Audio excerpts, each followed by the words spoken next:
Good morning, everybody.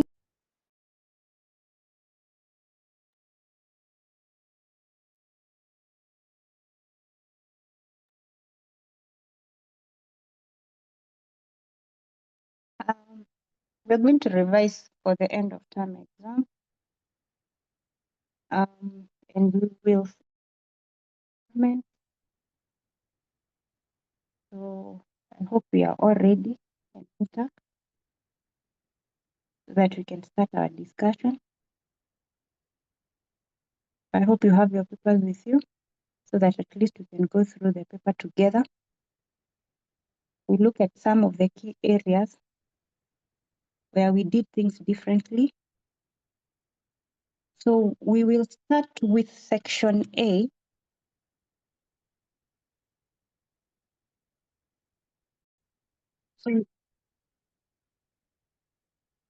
So we start with section A, the paper at the end of term exam.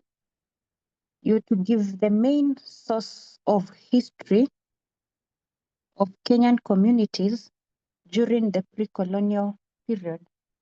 Anytime you're asked about the source of information in the pre-colonial period, and the main should be one answer, and that is oral traditions. The main source of information of history of the Kenyan communities during the pre-colonial period, oral traditions. Then question 2, you are to mention prehistoric sites where the remains of Kenyapithecus were discovered. So remember here the prehistoric site is specific, so the responses are specific. So we have Fort Tenan, Lake Turkana, Samburu Hills, and near Lake Baringo. Something else, we move to question 3. Remember, okay, sorry, if I repeat on question 2, when you talk about Lake Baringo, don't write just Lake Baringo. It is near Lake Baringo. And that was something you make mistake on. It's supposed to be Lake Baringo. Then question 3, the main characteristic of a clan among the African communities. And the main characteristic, anytime we talk about a clan, they all come from the same ancestry. Or you can also say one ancestry made of related what? Families. One ancestry made of related families. So that is one key characteristic or feature of a clan among the African communities. They come from a common ancestry. Then this question 4, you are to give the main reason for the migration of the Eastern Bantus from Shungwaya during the pre-colonial period. What was the main reason? So you underline main. Why did they move from Shungwaya? Remember that was the major dispersal point of Eastern Bantus, because it is at that point we had a breakaway of the coastal Bantus and the highland Bantus. And what happened during the at Shungwaya? They were attacked by who? Oromo. Attacks from Oromo. Then we move on to question 5. Your question 5, you are to give 2 factors that enabled the early visitors to come to Kenyan coasts in the 15th century. So it's like what facilitated early visitors to come. That is basically what the question is asking you about. One of them is the fact that it was accessible, the accessibility of the Kenyan coast. And how was it accessible? Through the sea or the Indian Ocean. Then number 2 is the fact that they had the knowledge of boat making or the sailing. We can talk about the sailing of the doors or the sailing ship. So they had that knowledge of making these sailing ships, the doors, and the boats. And this facilitated them to come to the Kenyan coast. Then we talk about the monsoon winds. And the monsoon winds powered their doors to and from the Kenyan coast. Then we have marine technology. And with marine technology, we say that this is the fact that they were able to come up with a compass and help them to develop, to actually help them develop, locate the direction. So marine technology, and under marine technology, we talk about them being able to come up with a compass, and we also talk about map reading. And the map reading facilitated them to locate direction as they traveled. Finally, we have the deep natural harbors. And you know the Kenyan coast had deep natural harbors, and the deep natural harbors helping with the docking of what? Of the ships. Then we move to question 6. You are to name the missionary society that established a home for freed slaves at the Kenyan coast in the 19th century. So the missionary society, that is a key word, and here we're talking about that established a home for the freed slaves. So we have the Church Missionary Society. So most of you write CMS, but we don't allow abbreviation. So you have to write the full name, Church Missionary Society. That is actually the missionary society that established home for freed slaves. We'll move to question 7. Okay, together. One disadvantage of being a dual citizen. It's actually disadvantage. You know, we have advantages of dual citizenship and also the disadvantages of dual citizenship. So if our question here directed us to give the disadvantages of dual citizenship, where we say the definition for dual citizenship, it is a legal right to belong to two countries. So if you are able to belong to two countries, what are the advantages and what are the disadvantages? So in our question, we were told to actually come up with the disadvantages. And one of the key disadvantages is where we are bound by the laws of both countries. Therefore, you are supposed to obey the laws of those two countries. Number 2, you are also subjected to taxation in both countries. So you're paying taxes in this country and you're paying taxes in the other country. And then finally, when you have dual citizenship, it may bar you from accessing some sensitive security clearance and access to classified information. And that is why at times in terms of you getting most of the appointment in senior positions, like you cannot become a president if you have dual citizenship. Because remember, it requires a lot of loyalty to the country that you are in. So even most positions in government, you cannot actually get those positions, especially the elective ones. And reason behind this, you'll have divided loyalty in the manner that you belong to two countries. Therefore, your loyalty is no, you won't be loyal to either of the countries. Therefore, that is actually some of the disadvantages of dual citizenship. Next time, maybe you'll be asked what are the advantages of being a dual citizen when you're able to do business in both of the countries. No. So there are also some advantages. You enjoy privileges in both of the countries. So check on that. So we then move to question 8. State 2 ways in which use of Kiswahili promotes national unity. Remember, we talk about factors that promote national unity. So why is the use of Kiswahili, how does Kiswahili promote national unity? One, it is the fact that we break communication barrier. You can be able to talk to another person in the fact that you can use Kiswahili, which is common. And number 2, it gives Kenyan an identity. Same way ukiongea Kiswahili, people will know that you're from Kenya. You'll also talk about whether you're from another country within the East Africa, because it's known that from that region. So it gives you a Kenyan identity. Then it is an official language used in public offices or meetings. Remember, it is allowed to use both Kiswahili and English in public meetings. And then it is used in disseminating information by electronic or print media. And through these ways, it actually promotes national unity. Question 9, state 2 characteristics of a good constitution. What are the characteristics of a good constitution? Remember, this question can appear in section C, where you're told to actually explain 5 or 6 characteristics of a good constitution. Number 1, it is clarity. A good constitution should have their content being clear and easy to understand, as that is one of the components should be clear. That's why we talk about clarity. Number 2 is comprehensiveness.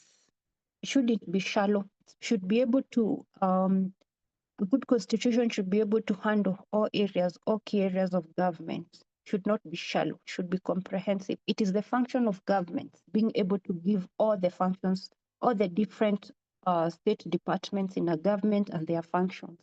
That is why we're talking about comprehensiveness. Remember, it should not leave lacunas where we are left in situations whereby we have a situation and we cannot be able to know what to do. But because the constitution is comprehensive, we are going to be able to understand and know what to do in such situations. Then flexibility, a good constitution should be flexible. Flexible in a manner that it is open to changes. Remember, the society, we keep on changing as a society. We cannot have a constitution that is so rigid, and that rigidity makes it hard for us to change it. Therefore, a good constitution should be flexible, especially when it comes to changes of time. Then a good constitution should promote the Bill of Rights, should be enshrine the Bill of Rights. So for us to, we say that a constitution is good, remember lazima ikuwe na haki za kibinadamu, ikuwe na the Bill of Rights, and this ensures that we respect the freedoms and the freedoms of citizens. They are guaranteed, and that makes a good constitution. Should contain a Bill of Rights. Finally, a good constitution should be durable. Durable meaning that it can be able to serve for so long. Not like before you change a constitution, it has served us for 20 years, 30 years, but not a constitution that will only serve us for 5 years. Then we move to the next question, question 10. You are to highlight 2 provisions of the National Accord and Reconciliation Act of 2008. And if I remember, these are questions that you have also, you have had this question again in a Section C exam. When you talk about the National Accord and Reconciliation Act, this is actually what brought to an end of the post-election violence of 2007-2008. And for us to ensure that we have a ground for peace, or the 2 sides reconciled. That is how we talk about national accord and reconciliation. How did we reconcile the 2 sides? One of the provision was for us to have a coalition government. Coalition government, and that is how we had serikali ya nusu mkate. We talk about Mwai Kibaki and Raila Odinga becoming the prime minister. So that is one, creation of the coalition government. That is one of the provisions. Provision number 2, it is where we established the position of a prime minister. That is where you talk about the second prime minister of the country as being Raila Odinga. But now when, and this position came during this period in 20, as a result of the National Accord and Reconciliation Act. So there was the creation of the office of the prime minister. You say position of the prime minister was created. Then in so doing, we also had 2 deputy prime minister. So that is also another provision that it created positions of 2 deputy prime minister. And finally, we have an increase in number of ministers or cabinet ministers. The number increased, and the reason why it increased so that it can accommodate the 2 sides. So we had a balanced number of ministers from the two sides. I hope that one is clear. This question has been repeated severally, and by now you should be understanding when you talk about the National Accord and Reconciliation Act of 2008, what is purely about. Remember, this is what brought an end to the post-election violence. So what did we do, or what provisions were put in place I talked about creation of coalition government. We also created the office of the prime minister, and then we also talked about the creation of the office of two deputy prime minister, and then we talked about the number of ministers, cabinet secretaries, or no, by this time we used to call them cabinet ministers actually increased. That should be factual, so you should use the correct words. Ukiandika cabinet secretaries, like I had mentioned, you will not score, because by that time, we talked about them being referred to as cabinet ministers. Direct, we move to question 11. State two ways in which direct democracy is practiced in Kenya. One is through plebiscite, the other one is through referendum, the other one is through recall, the other one is through initiative. I hope these ones it is clear to you and you know them. You know we have faced this in Form 2. So I believe all of us are good to go. We move to question 12. And in question 12,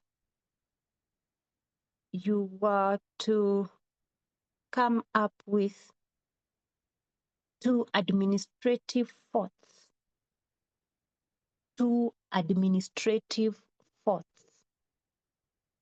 that were established by the Imperial British East Africa Company. When you talk about the forts themselves, remember when you talk about Fort Smith was where? Talk about Kabete. Murang'a was referred to as Fort Hall, correct? So we have Fort Smith, Fort Hall, and Machakos.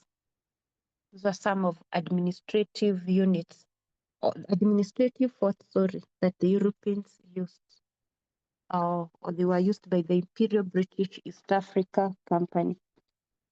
You'll find that in the first topic 2, sorry, in your Form 3 work.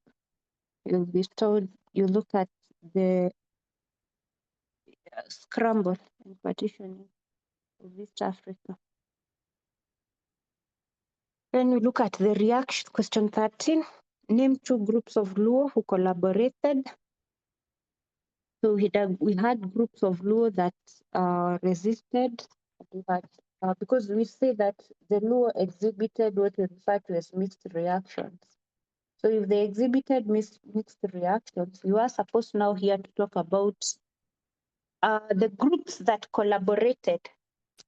So we have groups that we had groups that resisted and groups that collaborated. So which, in your question, you are to give the groups that collaborated among the Luo, and the groups that collaborated among the Luo, we had the Luo of Gem, and also we talk about the Luo of Asembo, some of the Luos that did collaborate. So the Luo of Asembo and the Luo of where? Gem. Assume that the question asked you the Luos, you name the Luo that are resisted. So we talk about the Luo of Seme, Sakwa, Ugenya, Kisumu, and Uyoma. Those ones, they resisted.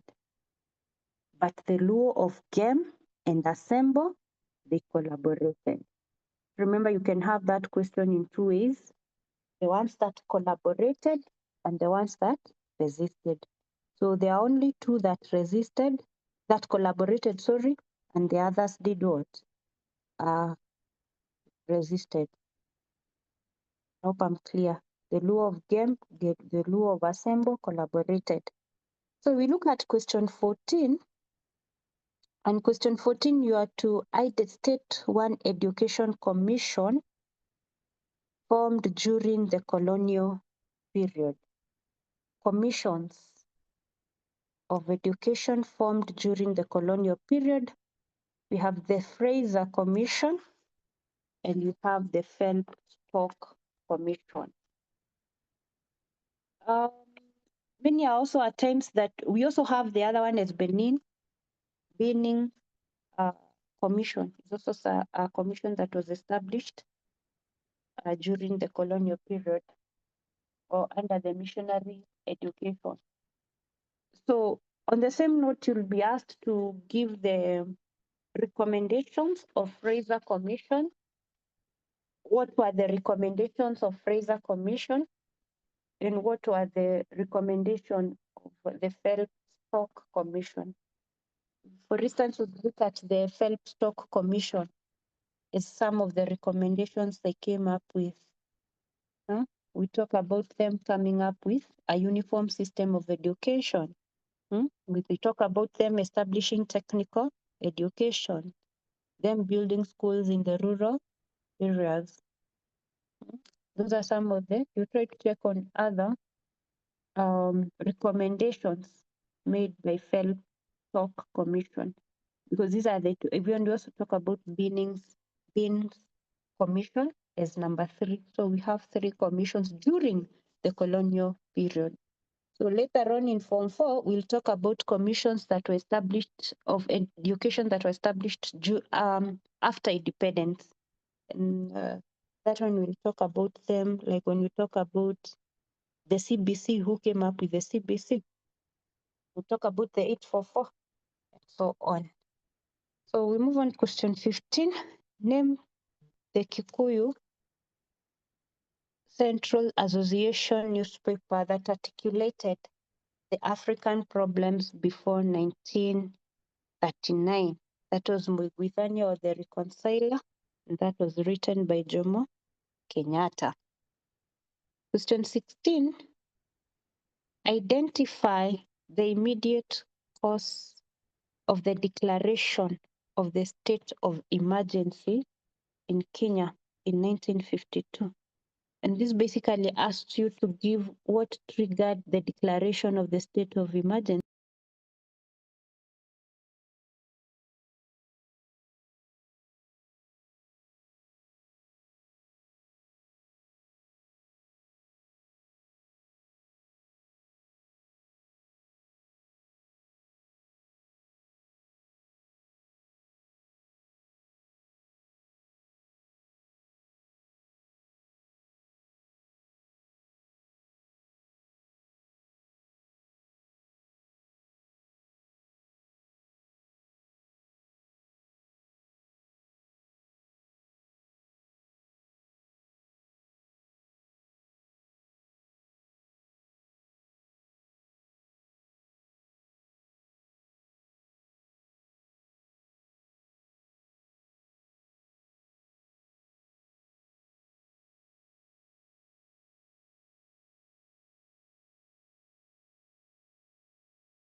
Sorry, I don't know what happened. We left at question, I think I'd gone all the way to question 12. So we moved to question 13. I hope we are together. So name the groups of Luo which collaborated. We have GEM and Assemble. So we move to Education Commission, Fraser. During the colonial period, we have the Fraser Commission and the Phelps-Stock, and then we have Beans Commission. So those are the three commissions during the colonial period. When you go to Form 4, you'll talk about commissions, educational commissions after independence. But during the colonial period, because in Form 3 work, we purely deal with colonial period. That's why you look at, we are dealing with the scramble, the colonial administration, and then finally you look at the fighting, the struggle for independence. And therefore, when you look at during the colonial period, the education commissions that were established, we have the Fraser, Phelps-Stock, and Beans Commission. I said that it is important for you to look at the recommendations given by these commissions. If it is Fraser, what recommendations did he come up with? If it is Phelps-Stock, what recommendations did he come up? Then we move to question 15. Name the Kikuyu Central Association newspaper that articulated the grievances of Africans during 1939, and that is the Reconciler, or we refer to it as Mwigwithania, which was edited by published by Jomo Kenyatta. So that was a newspaper under the Kikuyu Central Association. Remember, you have a newspaper under the East Africa Association. Kindly check through. Then we move on to question 16. The immediate cause of the declaration of the state of emergency. And this one was we talk about in 1952. You know, the Mau Mau killed this chief who was known as Warohio wa Itote. So when you're writing, the response was the killing of Chief Warohio wa Itote. That is what led to declaration of the state of emergency, so that we can curtail the Mau Mau fighters. And also and it is during also that period that we banned all political parties. That is when KAU was banned. The event that took place was the fact that the Mau Mau killed Chief Warohio wa Itote, and this was one of the chiefs that was an advocate of the British. Then with question 17, the recommendation of Lennox Boyd Constitution regarding the Legislative Council. We are to finish reading the question regarding the Legislative Council. That is basically about the Bunge during the colonial period. So what recommendation did Lennox make? Remember, Lennox came after Lententon. So if, for instance, I would ask, what recommendations did Lententon Constitution make regarding the Legislative Council? You talk about how they increased the number of Africans to 8 in the Legislative Council. So in Lennox, he increased the number from 8 to what? 14. So that is one of the answers, that increase of African representation in the Leg Corps from 8 to 14 under Lennox Boyd. So what else did Lennox do? He actually created 12 seats, special seats in the Leg Corps. So that is the other response, that Lennox called for creation of 12 special seats in the Leg Corps. So these special seats were basically for Africans, the Asians, and the Europeans. So it was for all the races. And that marks us to the end of section A. I think we can now move to section B, question 18. And here you are told to give the dispersal points of the Bantus during their migration in Kenya. So the dispersal point of Bantus, at this, we have not specified which type of Bantus. It is purely all the Bantus. For instance, at their migration point, that was their first dispersal. So where did they migrate from? We talk about Congo forest. So one of the responses is Congo forest. Then we have the Eastern Bantus. Their major dispersal point, we refer to it as where? Shungwaya. And I know most of you know Shungwaya. So the other correct answer is Shungwaya. What about the major dispersal point of Western Bantus? Their major dispersal point is Mount Elgon.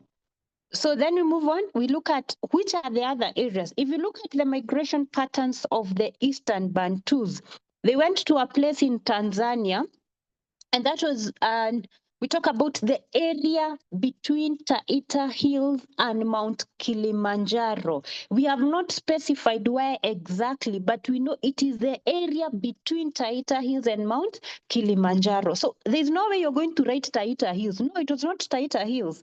There's no way you're going to write Mount Kilimanjaro. We talk about that area between the Taita Hills and Mount Kilimanjaro. So if you have written Taita Hills, you're not going to score because you are specifying, and we have not specified. So I hope that one is clear. So you have to write the area between Taita Hills and Mount Kilimanjaro.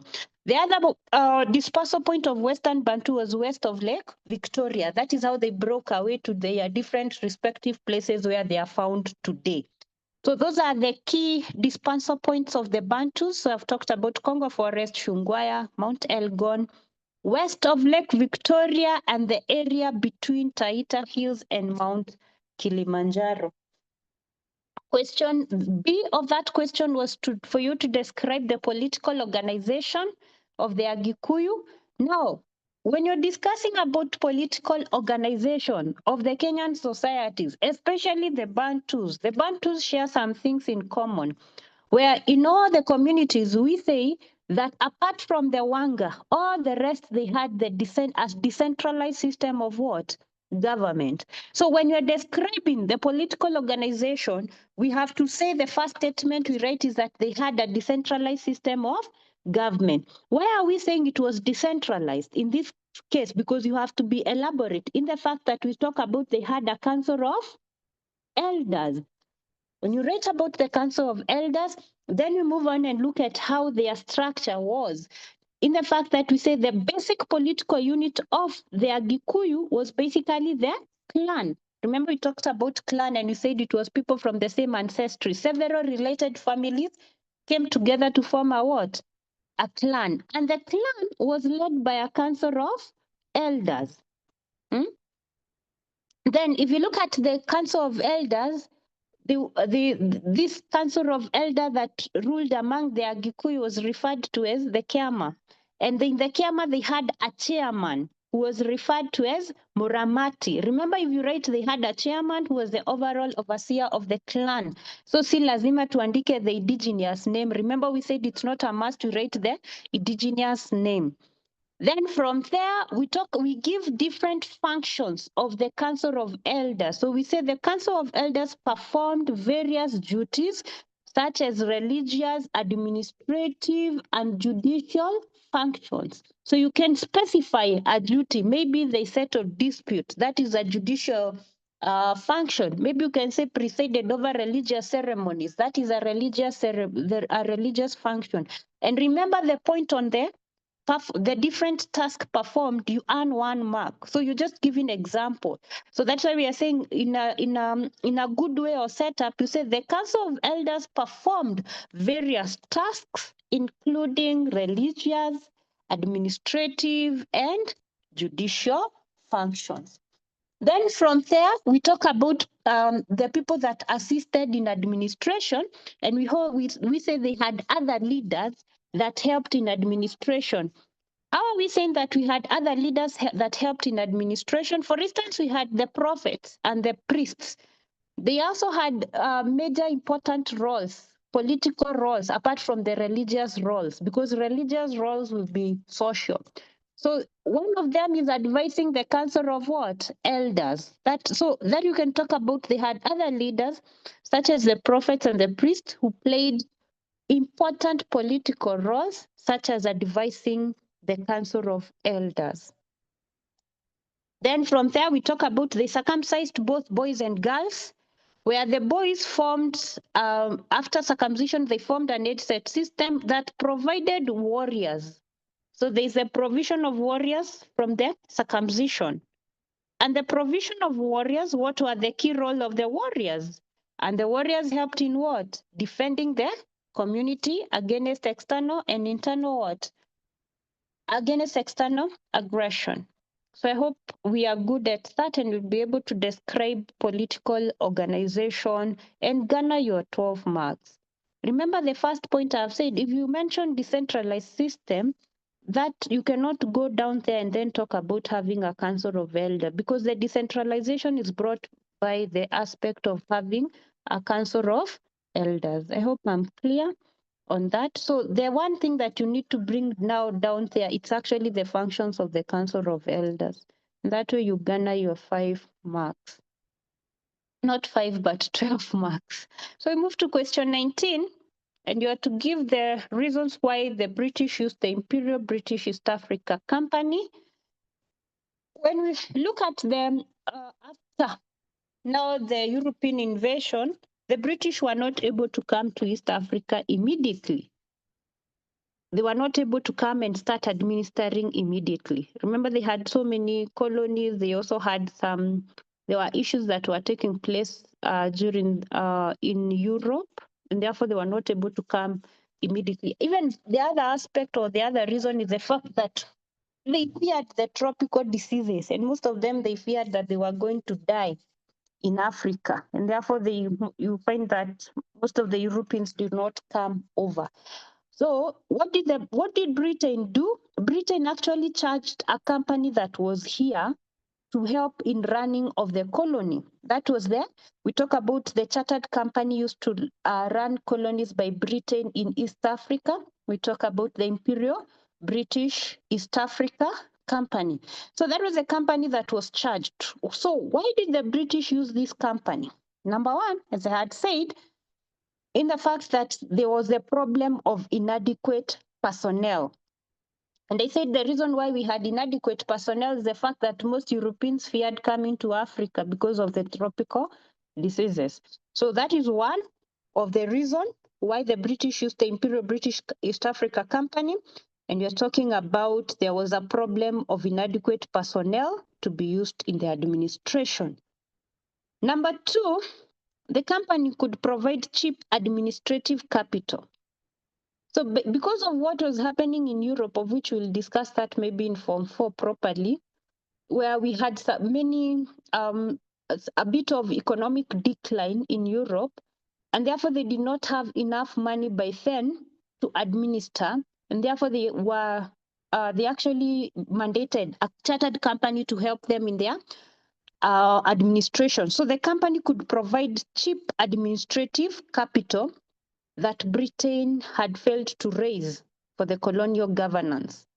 So the by then, even remember, even when they are coming, the colonies are not giving them money by now. So wamekuja Kenya. It is not that them colonizing Kenya, they are getting financial benefit from Kenya by this time, because they had to lay up foundations, build roads, now start the plantation. Kwa hivyo by this time hata haiku inawapea pesa, and therefore because they did not have enough money for them to administer, that is how they used the chartered company. And the other reason is the fact that this company had started investing in East Africa. Therefore, they had an experience. So we talk about the Imperial British East Africa Company had an experience of the region. Therefore, it was cheap for them to actually administer. So we talk about the Imperial British East Africa Company had long experience in the region. Therefore, they actually were charged with administering the region. Finally, the Europeans did not have clear policy on administration. So they were a choice. They had to use the chartered companies. Absence of clear policy on administration. It's another reason why they used the Imperial British East Africa Company. I hope we are together. So I have said 1 is the problem of personnel. 2, lack of enough capital. 3, the company had long experience in Africa. that is in East Africa, sorry. And then finally, absence of a clear policy on administration of colonies and this was basically with the British. So they did not have clear policy on how to administer. So it forced them to use the chartered what? Company. I hope question 19A is clear. Then we move to question 19B. Here are the results of collaboration. Results of collaboration. So specifically the question asks you, explain 6 results of the collaboration between British and the Wanga during the colonial period. Remember, we look at communities that collaborated and communities that resisted. So in Kenya, for instance, which are the communities that resisted? Which communities resisted? Hope you know the communities that resisted. What are the general reasons for the resistance? When you talk about, for instance, the Nandi, why did they resist? Was one, they did not want their land to be taken away. Then we talk about the other reason why they resisted. That is the one with the issue of land alienation, to safeguard their independence. Talk about that the appearance of the white man. Some of the reasons why most of the Africans actually resisted. Remember the issue of taxation, the issue of forced labor, some of the things that triggered. Then we talk about collaboration, that befriending. Which are the communities that befriended? We have the, for instance, here we have the Wanga.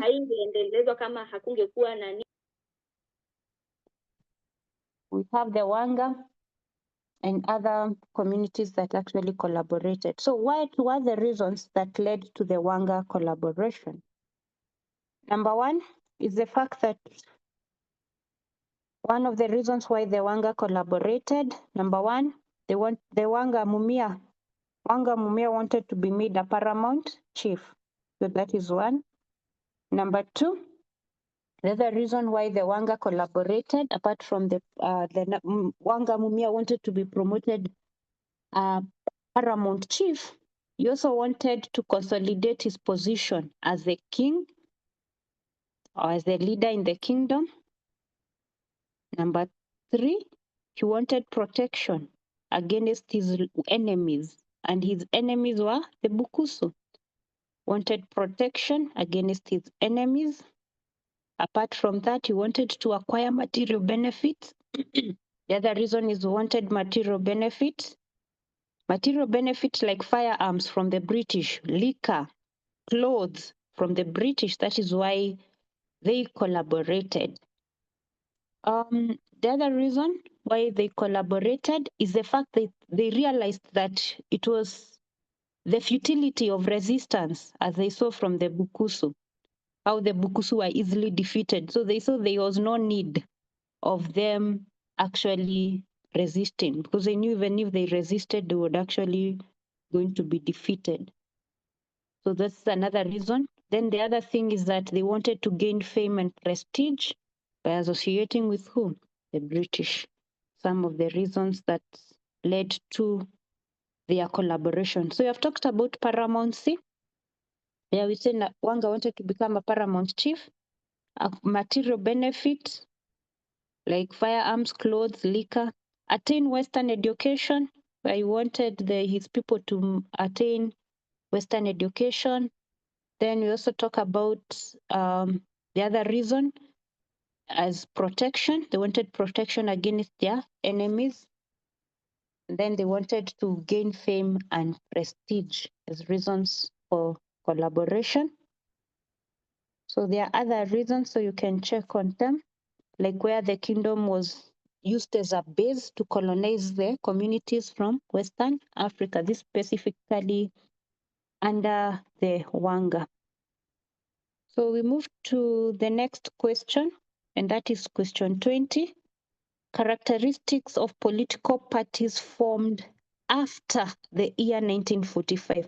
Remember, years are very important because when you categorize political parties, you have political parties formed from the year 1919 all the way to the year 1939. And this one we refer to them as early political parties.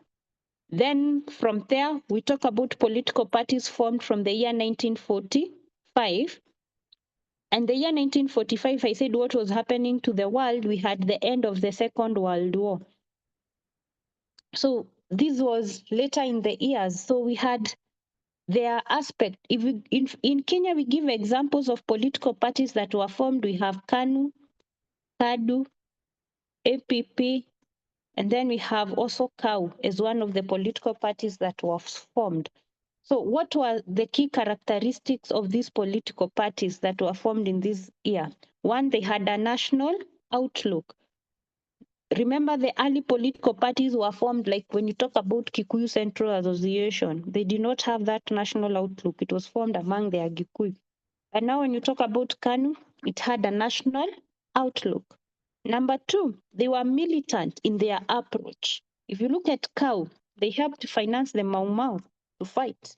So that is why we say they were militant in their approach. When they advocated for their independence, most of them went out to fight. And like the other political parties where we say they were non-militant, yeah? And then if you look at these political parties, they were also led by African educated elites. When you talk about Jomo Kenyatta. Then the other characteristic, these ones they demanded for political independence. They demanded for political independence. As some of the characteristics of these political parties formed from the year 1945. Then we look at question B of that. Why did we come up with, you discuss reasons that led to the emergence of independent churches and schools in Kenya during the colonial period. Discuss 5 reasons that led to the emergence of independent churches and schools during the colonial period. We define what independent churches and schools are, and we said these were churches and schools begun by Africans. Remember, initially the schools and the churches were started by the Europeans.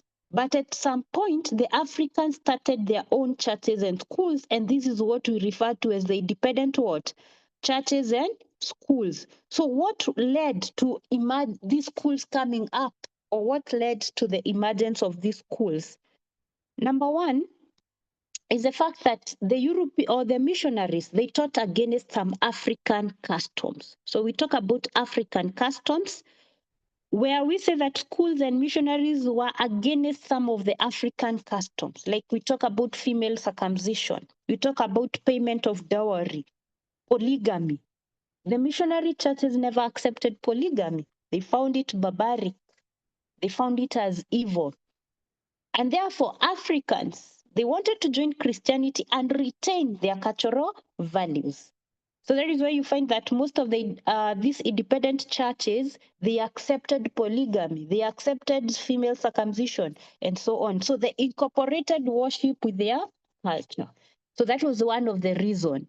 Number two is the Africans' dislike of the 3 R's education. When you talk about the type of education that the Europeans provided to Africans during this time, we say they provided education that prepared Africans for low jobs or low position jobs in government. And Africans were not happy. And therefore, they started their own schools that would prepare them for higher positions in terms of the jobs. So Africans disliked the 3 R's. Actually, it was known as the 3 R's.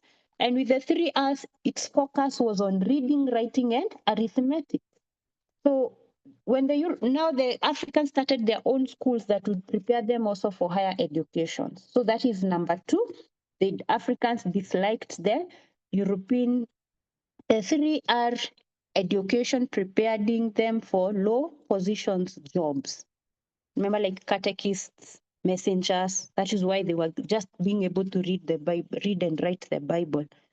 Then number 3, the other reason is whereby the Africans were against colonial exploitation, the payment of taxes, the forced labor, and also that domination that was there. Africans were against colonial exploitation and domination expressed.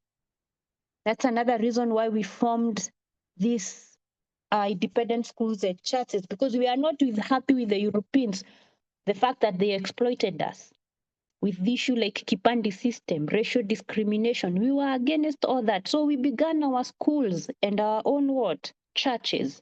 So they resented against colonial domination and exploitation, such as the Kipandi system, forced labor, and so on.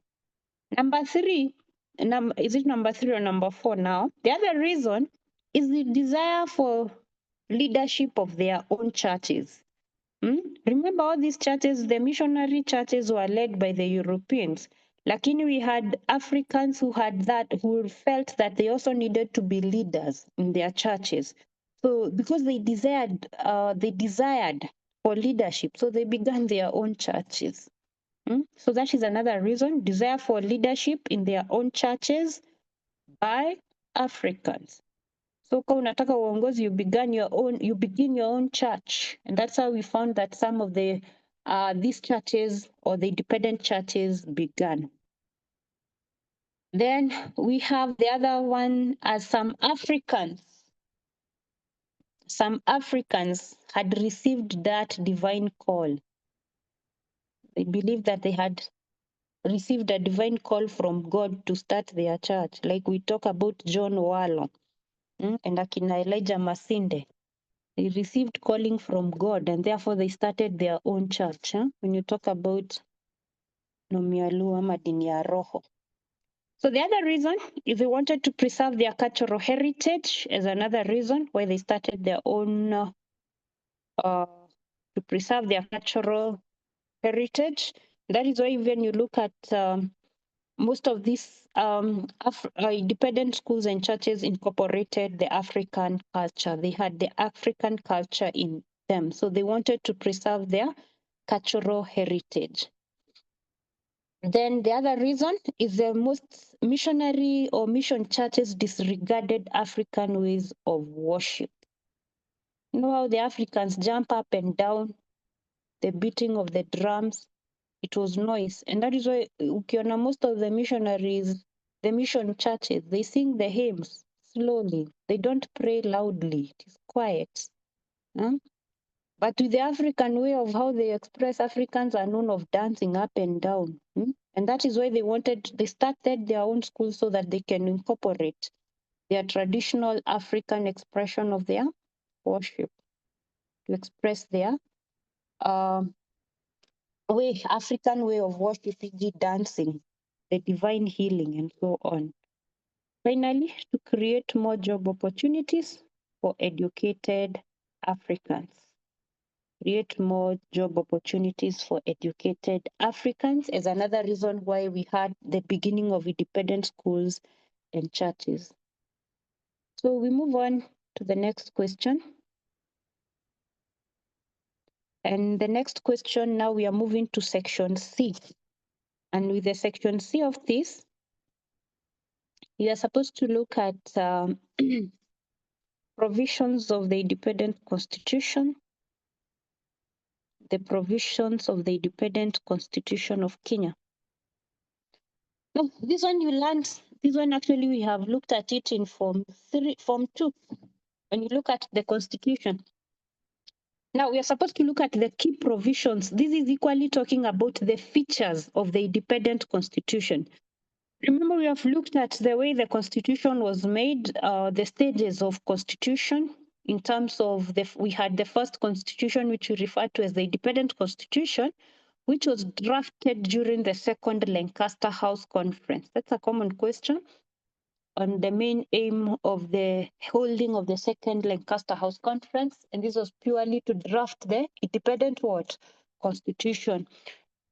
Now, you are asked to give the key features of that independent constitution or the key characteristic provisions within that constitution, of which we start with the first one. And the first one, if you know about the government, the head of government, immediately, we are immediately during this period of the Second Lancaster House Conference, we talk about the head of government as a queen.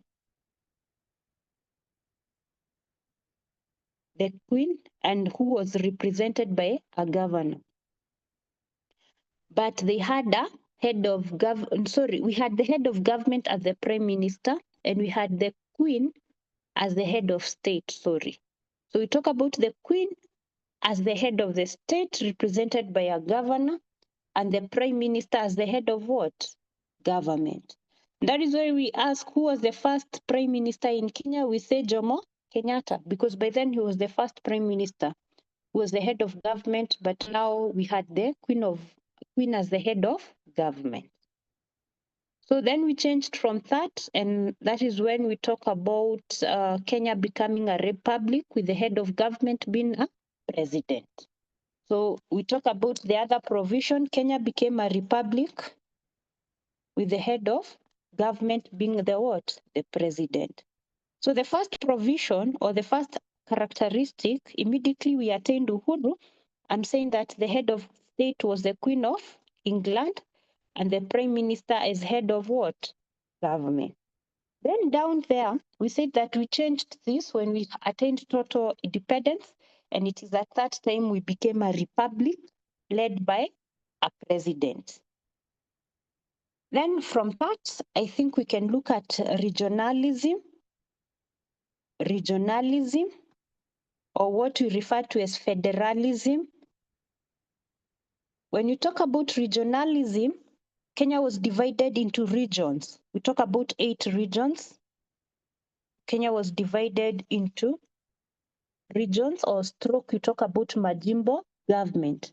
So we say the constitution provided for regional government, each region having its own what? Regional assembly. So the provision here is that Kenya was divided into regions, or what is referred to as majimboism, or what we refer to as Kenya was adopted a federal system of government, which was divided into 8 regions. Then after we have talked about majimboism, that was a provision with the independent constitution. Then those are 3 points. Then we move on to point number 4 in terms of the legislature. So we write about the legislature. What type of legislature did we attain independence with? We had a legislature that was bicameral. Bi means 2, so we had 2 houses consisting of the Senate and the House of what? Representative. So the legislature, the constitution provided for a bicameral legislature, which was made up of 2 houses, the House of Reps or the House of Representatives and the Senate. Hope that one is clear. Then from there, we talk about the judiciary. And we say the constitution provided for a judiciary and the Judicial Service Commission, which ensured the independence of what? The judiciary. So the other one is the judiciary. And we say that through the constitution provided for a judiciary headed by a Judicial Service Commission that ensured the independence of what? The independence of the judiciary. Then from that, we talk about the Bill of Rights. It's also something, a provision, a key provision, the Bill of Rights. And we say that the constitution provided for or contained the Bill of Rights, which protected individual rights and freedoms. So hata si lazima useme vitu mingi juu si explanation, but you say the constitution provided for a Bill of Rights. The constitution provided for a regional system of government. The constitution provided for a bicameral legislature. The constitution provided an independent judiciary through the Judicial Service Commission. The head of the constitution provided for an executive led by the Queen of England as the head of state and the prime minister as the head of what? Government. So That is, remember that question can appear as an essay question, and I hope you will be able to answer to those provisions. If, for instance, you're asked to give the provision of the Constitution of Kenya 2010, yeah? Key provisions of Constitution of Kenya 2010, I hope you'll be able to respond to such a question. We look at this question on principles, 5 principles of democracy. The term principle refers to general rule. What are the 5 general rules of a democracy? We talk about number 1. This question, most of us are able to respond to it. One of them is the consent of the people. Consent of the people. So we say the consent of the people in the explanation. We say that the supreme controlling power of the people in a democratic society, it's actually the people. The supreme controlling powers is the what? Is the people, because you are the ones that vote in those leaders. So we, in a democratic state, the consent lies with the people. Number 2 is equality, that there is need for equality among the people regardless of their color, sex, or creed. So, and that is why we say that we are all equal. Even before the law. So we equally participate. We are given equal opportunity to participate. So there's equality among the people, regardless of color, sex, or creed. The other general rule in a democratic state, for us to say that we are a democratic state, there is need for peace. And in any for democracy to thrive or to flourish, there requires peace. So we don't have forms of intimidation and rest. Because if, for instance, you're intimidated, will you be able to express yourself freely? You won't. On various issues. Therefore, for us to say that we are in a democratic state, or for a democracy to say that we're in a democratic state, there is need to have peace. So we say that democracy is expected to flourish where there is peace. Then for us to say that we're in we are a democratic state, we have to uphold the rule of law. So the other general or the other principle is basically the rule of law. We cannot say we are in a democratic state and we don't have that supreme law of the land that is fair. The rule of law. When you talk about the rule of law, we say that nobody is above the law. We are all equal to the law. And this ensures that there is democracy in the country. So the other general rule is the rule of law. Democracy recognizes equality of all people before the law. Where we say the law is fair and acceptable to the majority.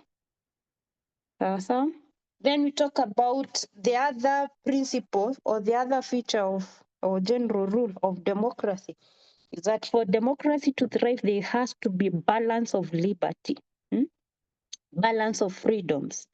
So the state makes the laws based on the consent of the people who are obliged to obey that law without feeling that their liberty is restricted. Like you can obey the law now, feel your freedoms have not been restricted. That's why we talk about balance of freedoms. And that is why when you talk about the laws that we have, there is the Bill of Rights. And those rights, we say the human rights, they have what? Limitations. So for you to ensure that those limitations are what we are referring to as restrictions. So for any democracy to survive, there is need to make sure that the laws are based on the consent of the people and who feel that we are supposed to obey these laws without us feeling that we are actually restricted or without feeling that our freedoms are restricted. So in any democracy, there is need for competition. That is why we compete with ideas. So in democracy, different ideas compete for the citizens' attention. That's why you will come up with this manifesto and the other one comes with this manifesto. So we compete on which opinion. For there to be democracy, there is need to have free press. It is another principle, free press. And actually here we talk about a free mass media. A responsible, free, independent, and objective press is also a key pillar of democracy. A free press it's supposed to show people what is happening. It is responsible. It is independent. It is not. It is not just airing what the government wants people to hear. It can air everything. That is democracy. Because democracy, we say it's the rule of the majority people. Therefore, there is need to have a free press that is responsible. Huh? The other thing is the other principle is transparency and accountability. Huh? In any democratic state, there is need to have openness and accountability. Always say that democracy cannot thrive where we don't have openness and what? Accountability. So for us to say that in a democratic state, there is need to have transparency and accountability. Then there is multipartyism. In any democracy, there is need to have many political parties so that you can be able to compete. Huh? Therefore, we are not going to say we are a democratic state and we are not upholding multipartyism. So that is the other feature or the other characteristic of or principle of democracy. The other one is regular and free elections. Yeah? In a democracy, there is need to have elections which are free and fair. And these elections will basically allow people to participate in their democratic process. Yeah. So it ensures that in any democracy, there is need to have regular and free elections. Finally, is economic freedom. Yeah? In any democracy, there is need to have that freedom for you to have property where you want, free market economy. You're free to pursue your profession, the profession of your choice. That is democracy. Freedom, economical freedom. That is the other aspect. And finally, there is a Bill of Rights. In any democracy, it has to spell out individual rights and freedoms. And this will actually basically form the part of the Constitution. That is why we looked at the features of the Constitution and you said it contains the Bill of Rights. So for there to be democracy, lazima haki za kibinadamu ziheshimiwe, ama we say to protect the rights, Bill of Rights. Yes, there is this is where the Bill of Rights and Freedoms of Individuals are spelled out. So those are the principles. I'm happy to know that most of us are able to answer the question on principles of democracy. And that was good. So we move to the last question. That is question 22. And I feel that this question was not well performed. And question 22, you are supposed to identify 5 elective positions in a general election in Kenya. This is an easy one. Tukienda kuvote, which are the positions? Which position do people vote for? So elective position. So tuko na the position of the president. Kutoka kwa president tunaenda position of the governor. Tunaenda kwa position of the senator. Tunaenda kwa composition of member of National Assembly. And tuna women representative and then member of county assembly. Those are the positions, elective positions. We cannot say the deputy governor and the deputy president because we don't vote for them. They are nominated as running mates. Huh? So those ones, we don't have them under elective positions. Hope that one is clear because the mistake was that was being made here. You'd write issues of governors, deputy governors and deputy president, but those are not elective positions. I hope with that you'll also be able to know compositions in the 3 arms of government. Like now when you talk about the composition of the executive, you can be able to highlight the composition of the National Assembly in Kenya. Give the actual numbers, yeah? And then now you look at them in terms of the county, the composition of the county executive, so on.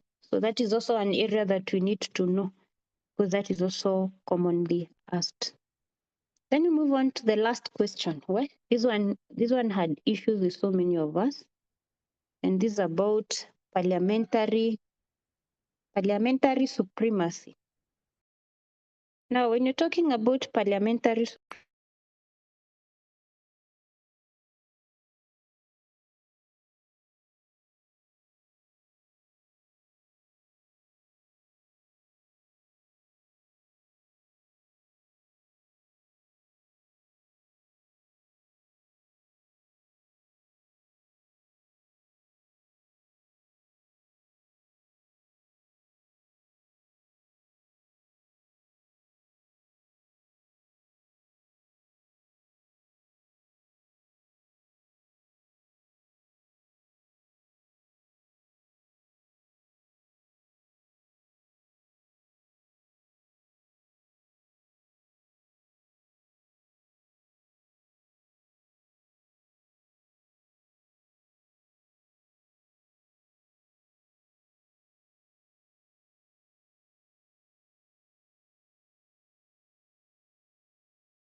Why is the parliament supreme? And why is the parliament supreme? And what are the reasons? Number one, we say that it is the only body that makes and amend laws.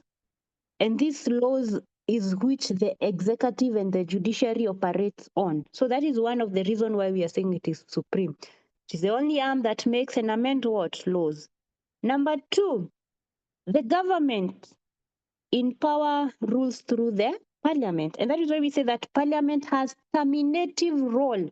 They can terminate a life of a government. And this through passing a vote of no confidence to the executive. So that way we say that it is parliament, it is supreme, it can pass a vote of no confidence and therefore terminating a sitting what? Government. Number three, the parliament approves government revenue and expenditure. The money that the government operates on, it is approved by the parliament. So you can only get funds after they have been approved by the parliament. Then number four, the other reason why we say that the parliament is supreme, the cabinet secretaries, they are accountable to the parliament for their activities. So that is why you find that the parliament can call different cabinet secretaries to answer to questions where we have queries. Remember also these cabinet secretaries, when they are making a bill, because they can prepare a bill, haizi pitisha, it is only the parliament that can pass that bill.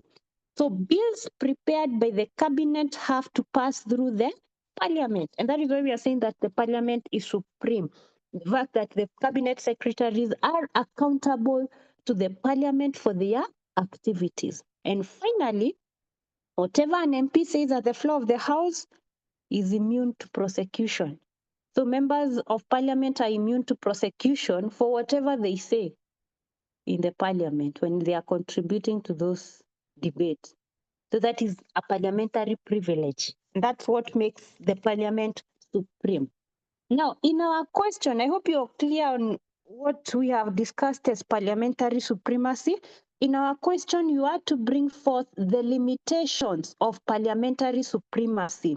What limits the parliament from being a powerful arm of government? Or how do we control the powers of the parliament? Number one, we talk about the international laws.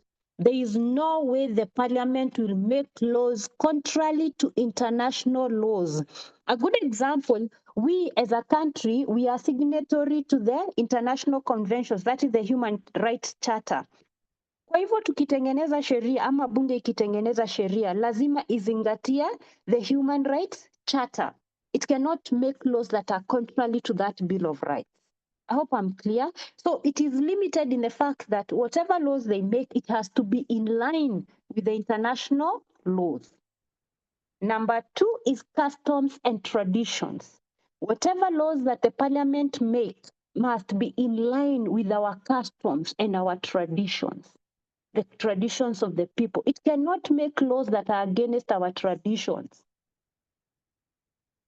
unless the people want that change. Kwa mfano, they cannot make laws that talks about us being gays, and in our tradition we are against gayism. Unless we the people want that change, but it cannot make laws against our traditions and our what? Customs. So that is number two on other limitation of parliamentary what? Supremacy. So I've talked about international laws, and then I've talked about customs and tradition. The other limitation is the rule of law or the constitution. The parliament cannot make laws that are not in line with the constitution. Parliament cannot pass they cannot actually pass any law that is against the law of the land, which is the rule of law. So that is, they are limited. So wakitengeneza sheria lazima wazingatie katiba. So it has to be in line with the laws. Then, so that is number three.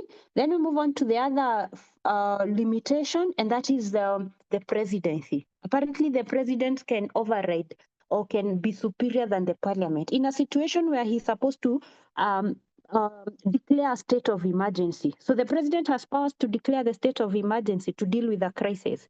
So with him declaring a state of emergency, he has stripped off the power of the what? Parliament.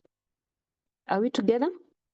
So the president has power to declare a state of emergency to deal with a crisis without consulting the parliament. So that is also another way in which parliamentary supremacy is limited. The other way is the court, where the court can overrule an act of parliament. So bunge imetengeneza sheria, nayo judiciary, it can overrule that act. Maybe say it was unconstitutional. So it can prevent that law from happening. So that is also another way in which parliamentary supremacy is limited, where we say that the court can overrule an act of what? Parliament.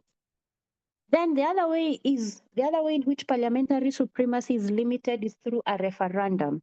When you talk about a referendum, for instance, we say that in a referendum, we the people have direct representation. We can vote yes or no without now involving the parliament. So we have override the powers of what? The parliament. So with that, we ensure that the powers of the parliament are what? Limited. So I've talked about parliamentary supremacy, factors limiting parliamentary supremacy, and I've also taken you through why the parliament is a supreme organ, or we say why is the parliament one of the supreme arm of government. So if I would repeat the key point, I've talked about international laws in factors that limit what was expected of you, international laws. I've talked about referendum. I've talked about the president can limit the supremacy and where he can make independent decision, like he can pass a vote of, he can declare a state of emergency. Then I've talked about the custom laws, and I think I had not talked about a powerful cabinet. I think I can talk about that. Increased powers of the cabinet is also another factor that can limit the parliamentary supremacy. How? A too powerful cabinet will influence parliamentary decisions. We have a cabinet that is so strong, it's so powerful. So whatever decisions that the parliament makes, it is in line with that cabinet. Kwa mfano tuna bill tunafaa kupitisha. Cabinet is very powerful. Labda imepeana pesa ama ime-influence bunge zaidi. So bunge utapata kana kwamba bunge, whatever decisions they are going to make, it is in line with that cabinet because the cabinet is powerful. So that is also another factor that limits what parliamentary supremacy. I can read it out. Increased power of the cabinet can reduce parliament's authority if the cabinet is too powerful. It may influence parliamentary decisions. And I know we have seen this in our current parliament, where the decisions they make are mostly influenced by the cabinet. Then I think the other one I had not talked about is about the county laws, or what we refer to as other laws, or we talk about other laws that have been made. For instance, we know that county governments are supposed to make laws. And because the county governments are supposed to make laws, you find that these bylaws may also limit parliamentary supremacy. Although we talk about in a situation whereby we have conflicts of law, the National Assembly laws prevail, but you find the fact that we have another organ that they can be able to make laws. It also limits parliamentary supremacy. So that is what we have talked about by laws made by county government. By laws, or what we say delegated legislations, may also limit the powers of the parliament. I hope that one is clear. I hope those points are clear, and that was what was expected of you in that paper. And I think I've finished discussing all the questions, parliamentary supremacy, so that you can be able to analyze all of them. And if you don't have any question, you are supposed, after that, you look at the advantages of parliamentary supremacy, and then we look at the disadvantages. Yes, Andre, there's a hand up. Unmute Andre. Is somebody whose hands is up by name Andre? He has a question. Kindly unmute Andre.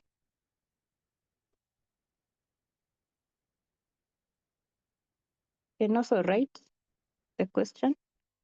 Naona tuna mwenye anafaa kutuunmute atuunmute.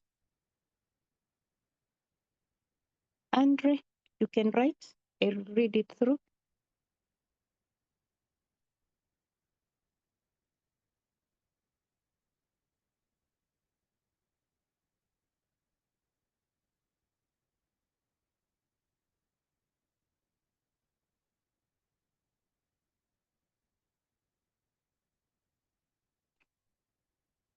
Unmute Andre, the host.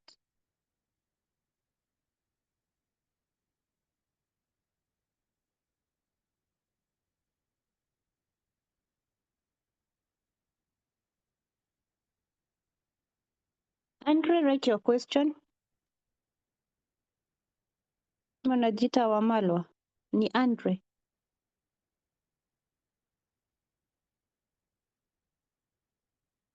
You can also see Wamalwa's hand is up.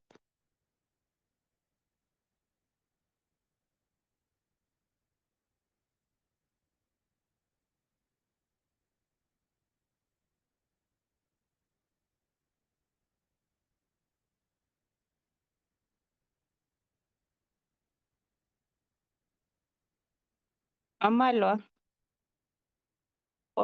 hand is up. Dogo.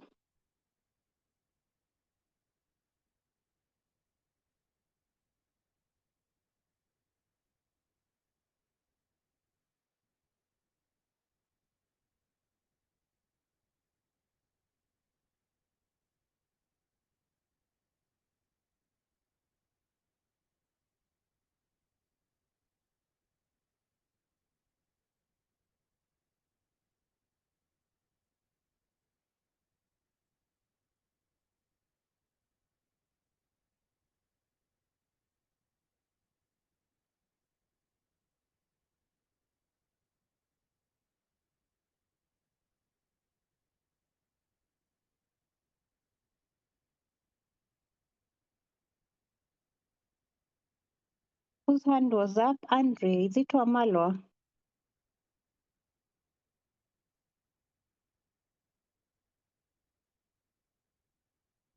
Wamalwa. I think the hand was Wamalwa.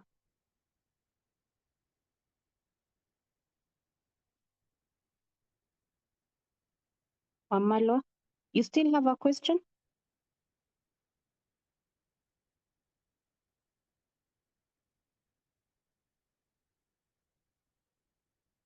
So if none, I think we can try and look at something still on parliamentary supremacy, of which I agree.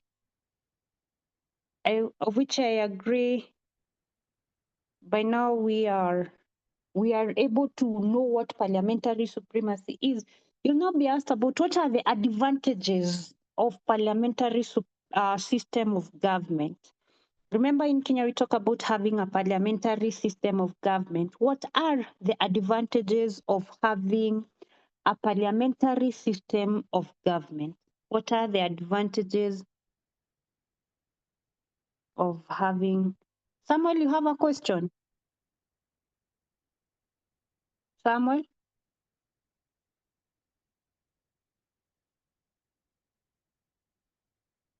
Okay, what are the... Naona mnapotea. Advantages of having a parliamentary system of government. What are the advantages of having a parliamentary system of government? Remember, this is something that you're supposed to discuss when you're discussing the last topic of Form 3. And some of the advantages of having a parliamentary system of government, I hope you have written advantages of parliamentary system of government. Advantages of parliament.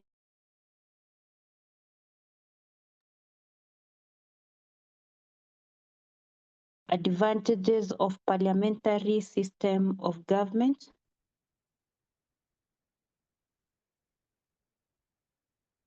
One of the advantages. One of the advantages, it creates harmony.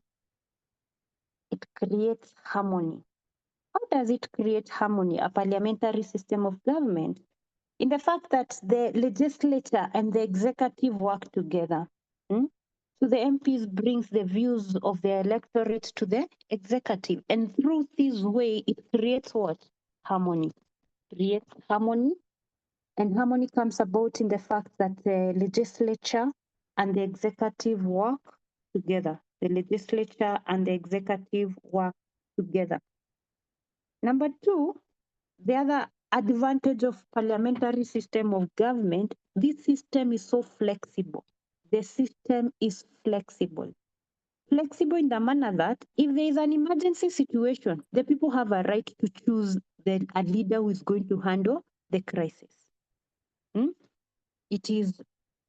It is a flexible system of government, and it is flexible in the manner that in case of an emergency situation, people have a right to choose a leader to handle those crises. Yeah.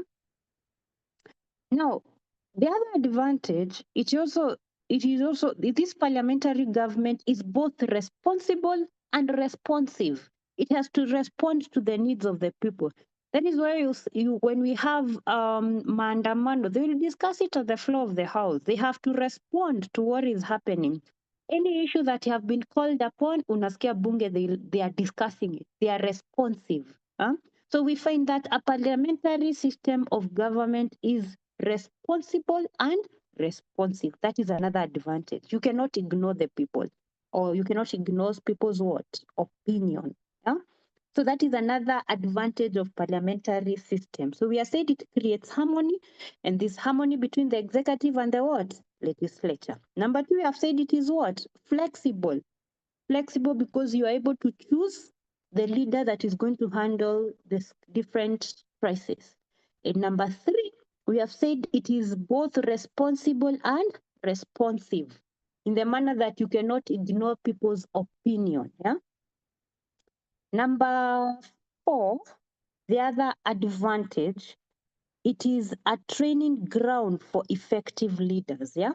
We say that you find that for you to be a president, lazima ulipitia wapi? Bunge. So the parliament acts as a training ground for effective leaders. Tell me of a president who was not an MP. Jomo Kenyatta was an MP. We talk about Raila. No, Raila has not been a president. We talk about who? Being a Moi Kibaki. We talk about the other president as who? Moi was also an MP. Talk about Ruto was an MP. Uhuru was an MP. So that's why we are saying it acts as a training ground, yeah, for effective leaders. Yeah. So that is the other advantage of parliamentary what? Supremacy. Then the other advantage, the parliament legitimizes the action taken by the government. So they make it legitimate. The parliament legitimizes. The parliament makes it legal. Any action taken by the what?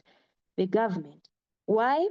Because they are going to, when their recommendations are passed, yeah, by MPs who are their representatives, the parliament legitimizes the action taken by the government. Then the other thing, advantage of a parliamentary system of government, it allows constructive criticism. We will criticize, especially the opposition, going to criticize the government. And this way, it ensures good governance. So it allows constructive criticism from the opposition. And this allows what? Good governance. Ensures we have good governance. The other advantage of having a parliamentary system of government, this system gives a national outlook to political leadership. because you have MPs from all parts of the country. Yeah. So the system gives a national outlook to the political leadership. The system gives a national outlook to the political leadership. So I'm giving this because you'll be asked about the advantages. Remember, we have reasons why the parliament is supreme, limitations of parliamentary supremacy, and advantages of having a parliamentary system of government.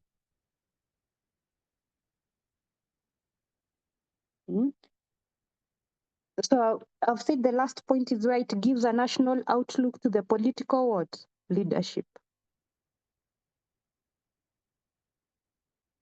Finally, it allows ordinary citizens to participate in governing process. It allows ordinary citizens to participate in governing process. And how do you participate in governing process? By electing leaders to articulate your views. The system allows ordinary citizens to participate in the governing process by electing members to articulate their what? Views.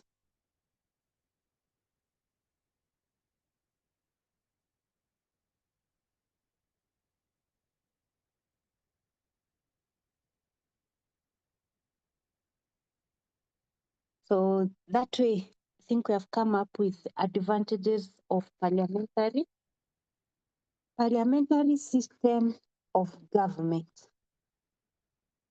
And I think with that we can close at that point, because at least I have addressed the key and the thorn in the flesh, especially that the last question. Most of us were not able to handle it properly on limitations of parliamentary supremacy. And I've gone ahead and given you reasons why we say that the parliament is above the other arms of government, or reasons why we say that the parliament is the supreme organ of government. And I've equally given you the responses to the last question. If no other question, I think we can do what? We can call it a day. Ama kuna swali? Especially in section A, section B. Check through section A, section B. Check through.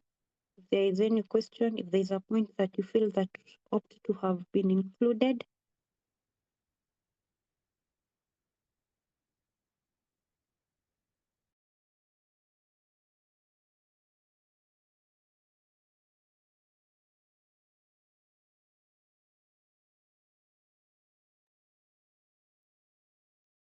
Irene, enjoy your holiday.